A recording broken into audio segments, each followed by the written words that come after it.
Fin de journée pour Rassam. Son job, directeur de talent chez Free. Il retrouve Mickaël, expert en recrutement tech, direction le 11e arrondissement de Paris pour tourner le clip de Rassam Sayad, l'un de leurs derniers titres. Du sweatshirt au costume cravate, les deux rappeurs dénoncent les postures, les choses que l'on n'ose pas dire au bureau. J'aurais aimé être un gars dynamique, j'aurais aimé venir et me retenir de dire que je m'en bats les couilles de mes fautes d'orthographe. On a essayé d'imaginer ça avec plein de personnes qui nous bloquent. Toutes les injonctions à être parfait, à être dans les temps, l'exigence toujours tout le temps. Exactement, le monde du travail c'est plein de codes. On est toujours en train d'anticiper ce que nos collègues peuvent penser, ce que notre manager peut penser. Dans le cadre d'aujourd'hui, on se relâche totalement. Et ça fait du bien.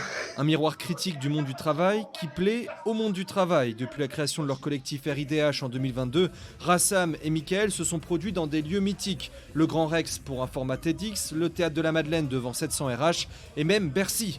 Bon, pas l'immense scène de l'Accor Arena, mais juste en face, le ministère des Finances devant des grands patrons pour un événement autour de l'inclusion.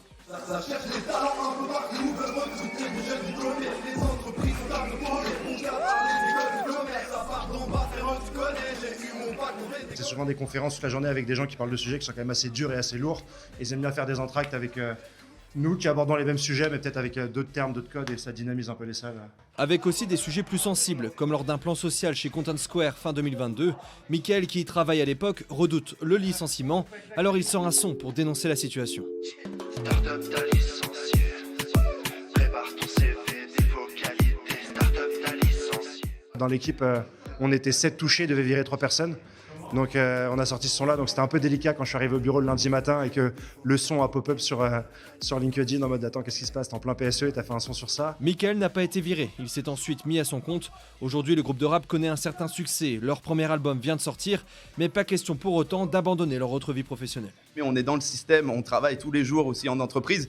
C'est ce qui nous rend crédibles, mais en même temps ce qui est intéressant parce qu'on va pouvoir parler de ce qu'on connaît réellement. Et je reviens sur le sujet, on s'invente ni des vies de ce qu'on faisait avant et ni des vies de ce qu'on fait aujourd'hui. Et Free l'a bien compris, désormais Rassam rappe aussi pour son entreprise. Au service des abonnés de Free. Clips, mais aussi podcasts, émissions, RIDH multiplie les formats, notamment sur LinkedIn, pour continuer d'influencer les RH et dirigeants. En attendant peut-être un jour, la première comédie musicale sur le monde du travail. Encore une simple idée, un rêve pour ces deux rappeurs, mais qui sait, rien ne semble arrêter leur énergie.